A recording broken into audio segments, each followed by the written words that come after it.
Good morning students.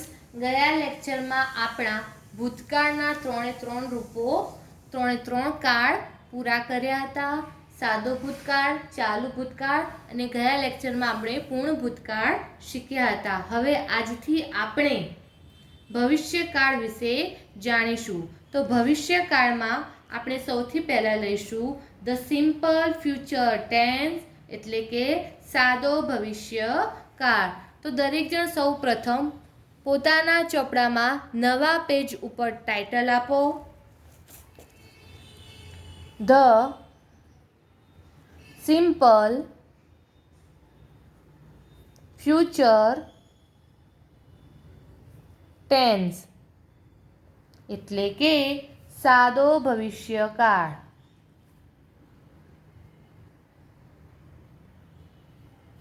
બરાબર. તો કે સ્ટુડન્ટ સાદો ભવિષ્યકાળ ક્યારે વપરાય? તો કે ભવિષ્યમાં થનાર ક્રિયાનો નિર્દેશ કરવા માટે સાદા ભવિષ્યકાળનો ઉપયોગ કરવામાં આવે છે. કે ભવિષ્યમાં કોઈ ક્રિયા થશે તેવું બતાવવા માટે સાદા ભવિષ્યકાળનો ઉપયોગ કરવામાં આવે છે. તો સૌથી પહેલા આપણે લખીશું ભવિષ્યમાં થનાર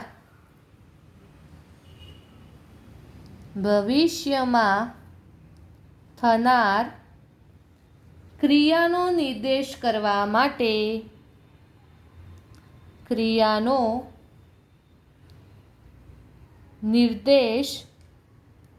કરવા માટે સિમ્પલ ફ્યુચર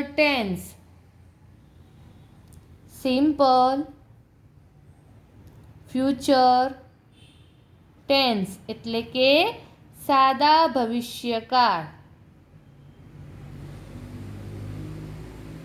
નો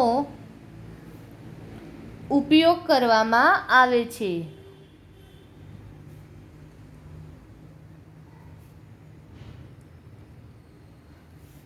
તો જેવી રીતે આગળના કાળમાં આપણે સૌપ્રથમ વાક્ય રચના લખી હતી, એવી જ રીતે સૌથી પહેલા આપણે સાદા ભવિષ્યકાળના સાદા વાક્યોની વાક્ય રચના લખીશું. તો સાદા ભવિષ્યકાળના સાદા વાક્યોની વાક્ય રચનામાં સૌથી પહેલા શું આવશે? તો કે કર્તા, ત્યારબાદ શેલ અથવા વિલ,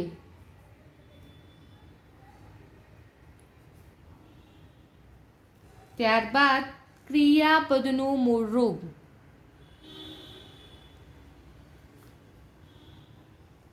અને છેલ્લે અન્ય શબ્દો આવશે. સૌથી પહેલા કર્તા આવશે, ત્યારબાદ શેલ અથવા વિલ આવશે, ત્યારબાદ ક્રિયાપદનું મૂળ રૂપ અને છેલ્લે અન્ય શબ્દો આવશે. હવે શેલ ક્યારે વપરાય અને વિલ ક્યારે વપરાય?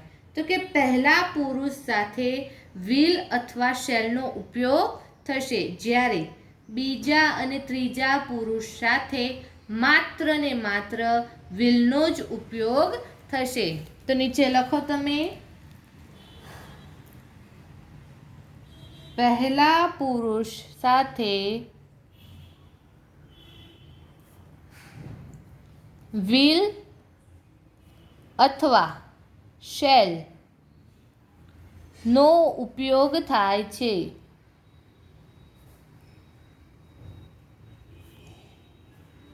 જ્યારે બીજા અને ત્રીજા પુરુષ સાથે માત્ર વિલનો જ ઉપયોગ થાય છે. બરાબર. આપણને અહીંયા કેટલાક શબ્દો આપ્યા છે, જે શબ્દો સાદો ભવિષ્યકાળ સૂચવે છે અથવા તો ભવિષ્યકાળ આપણને બતાવે છે. તો સૌથી પહેલા ટાઇટલ લખીએ, ભવિષ્યકાળ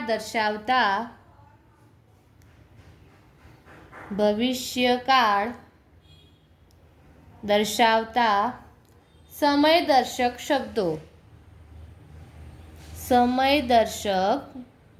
શબ્દો. બરાબર. તો એમાં કયા કયા આપ્યા છે? તો કે ટુમોરો,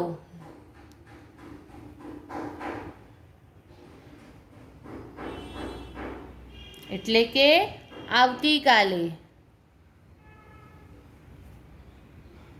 ત્યારબાદ નેક્સ્ટ મંથ, એટલે કે આવતા મહિને. ત્યારબાદ ટુ નાઇટ,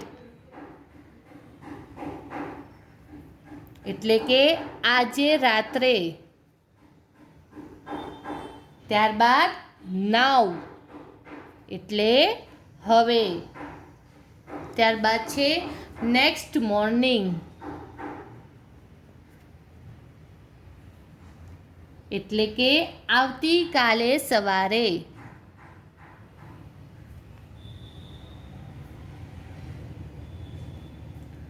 સૂન, થોડી વારમાં. The day after tomorrow, the day after tomorrow, એટલે પરમ દિવસે. આફ્ટર અ વીક,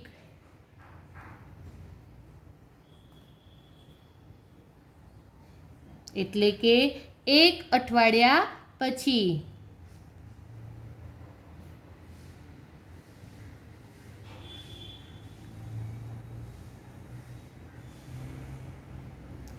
નેક્સ્ટ છે, નેક્સ્ટ સાથે આપણે નેક્સ્ટ વીક પણ લખીએ, નેક્સ્ટ મંથ પણ લખી શકાય, નેક્સ્ટ સન્ડે પણ લખી શકાય, નેક્સ્ટ યર પણ લખી શકાય. આ બધા જે શબ્દો છે તે ભવિષ્યકાળ દર્શાવે છે. તો સૌથી પહેલાં હવે આપણે સાદા ભવિષ્યકાળના સાદા વાક્યો જોઈશું.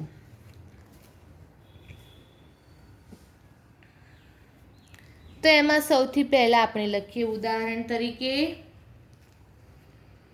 I shall eat an apple. I shall eat an apple. હું એક સફરજન ખાઈશ. હજી ખાધું નથી, ખાવાનું બાકી છે. હું એક સફરજન ખાઈશ. ક્રિયા હજી થવાની બાકી છે, ભવિષ્યમાં ક્રિયા થવાની છે. માટે I shall eat an apple, હું એક સફરજન ખાઈશ. તો સૌથી પહેલાં કર્તા તરીકે આઈ લખ્યું, ત્યારબાદ શેલ અને વિલમાંથી શેલ મૂક્યું. શેલ કેમ મૂક્યું? તો કે પહેલા પુરુષ સાથે વિલ અથવા શેલનો ઉપયોગ થઈ શકે. આઈ છે એ પ્રથમ પુરુષ છે, માટે આપણે શેલ લખ્યું. ત્યારબાદ ક્રિયાપદનું મૂળ રૂપ એટલે કે ઈટ લખ્યું અને ત્યારબાદ અન્ય શબ્દો એટલે કે એન એપલ. બીજું ઉદાહરણ આપણે લખીએ, Raj will play cricket in the evening. Raj will play cricket in the evening, એટલે કે રાજ સાંજે ક્રિકેટ રમશે. ક્રિકેટ રમી રહ્યો નથી, રમતો પણ નથી, પણ હજી રાજ ક્રિકેટ રમવાનો છે. રાજ સાંજે ક્રિકેટ રમશે. બરાબર, હજી ક્રિયા થવાની બાકી છે, ભવિષ્યમાં થવાની છે. તો કે સૌથી પહેલાં કર્તા તરીકે શું મૂક્યું? તો કે રાજ. ત્યારબાદ શેલ વિલમાંથી વિલ મૂક્યું, કારણ કે બીજા અને ત્રીજા પુરુષ સાથે માત્ર વિલનો જ ઉપયોગ થાય છે. માટે રાજ એ ત્રીજો પુરુષ છે, તો એની સાથે આપણે વિલ મૂક્યું. ત્યારબાદ ક્રિયાપદનું મૂળ રૂપ એટલે કે પ્લે લખ્યું અને ત્યારબાદ અન્ય શબ્દો એટલે કે cricket in the evening. Raj will play cricket in the evening. Raj સાંજે ક્રિકેટ રમશે. ત્રીજું ઉદાહરણ આપણે લઈશું. We will visit a zoo next Sunday. We will visit a zoo next Sunday. એટલે કે આપણે આવતા રવિવારે પ્રાણી સંગ્રહાલયની મુલાકાત લઈશું. આપણે આવતા રવિવારે પ્રાણી સંગ્રહાલયની મુલાકાત લઈશું. મુલાકાત લીધી નથી, હજી લેવાની બાકી છે. આવતા રવિવારે લેવાની છે, માટે ભવિષ્યકાળ આવશે. તો આપણે આ જોયા સાદા વાક્યો. હવે આપણે જોઈશું નકારાત્મક વાક્યો, નેગેટિવ સેન્ટેન્સીસ. તો કે નકારાત્મક વાક્ય રચના. તો શું આવશે નકારાત્મક વાક્ય રચનામાં?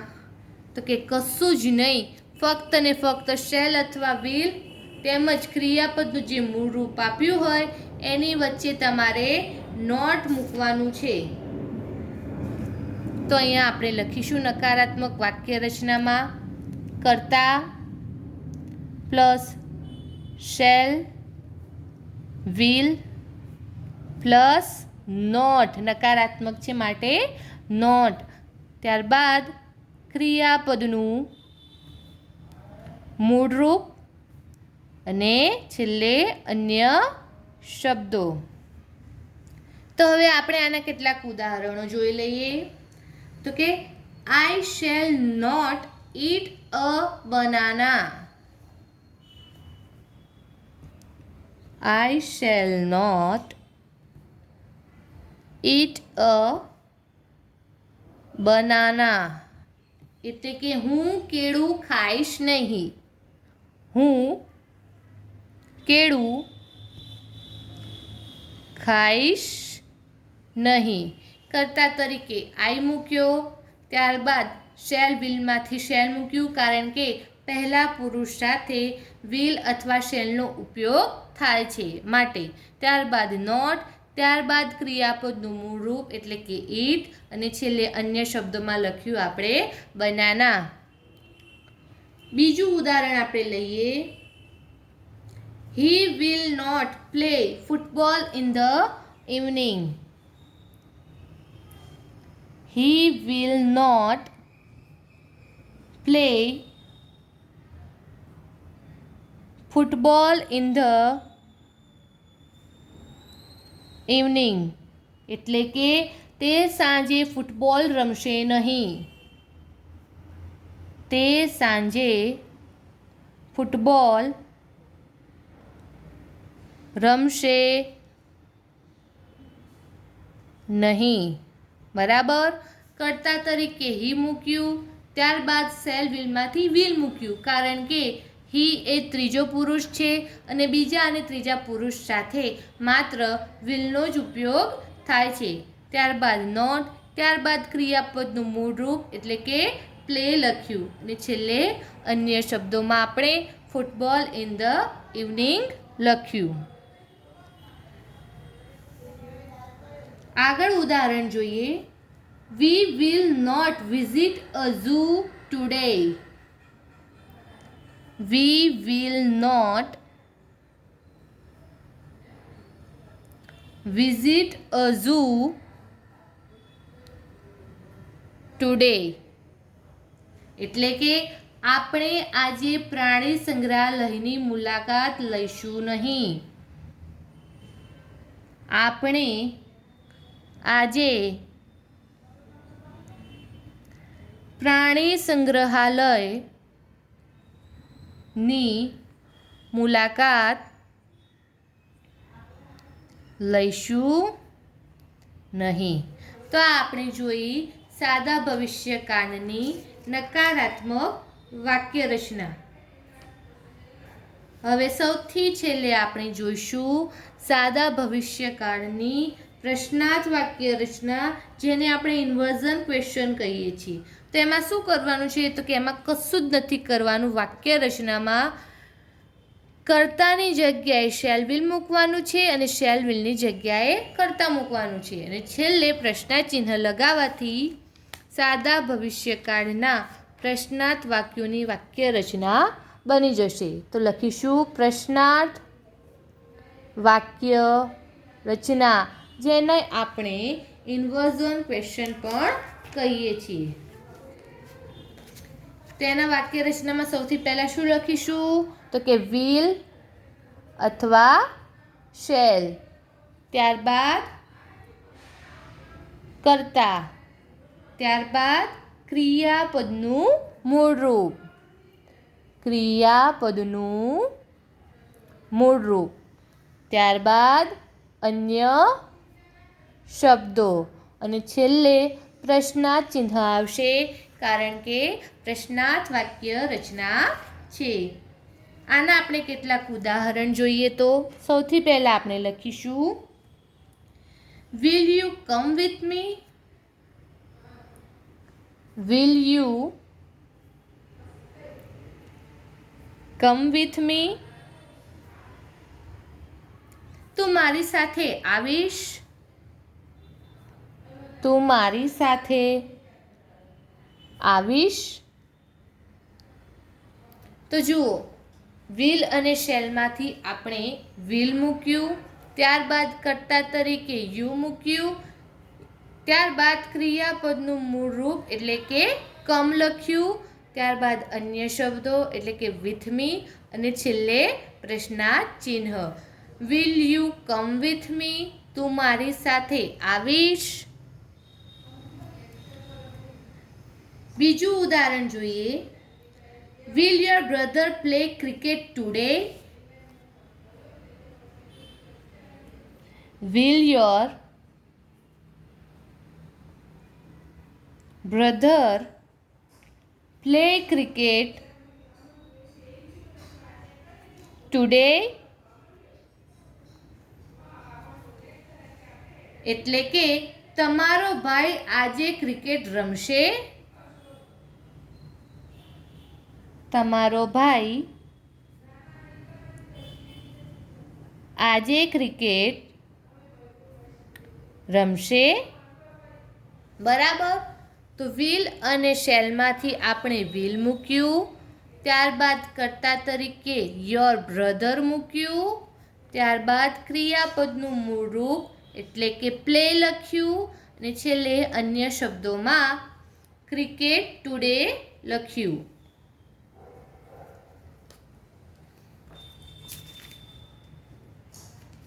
છેલ્લું ઉદાહરણ આપણે લઈએ.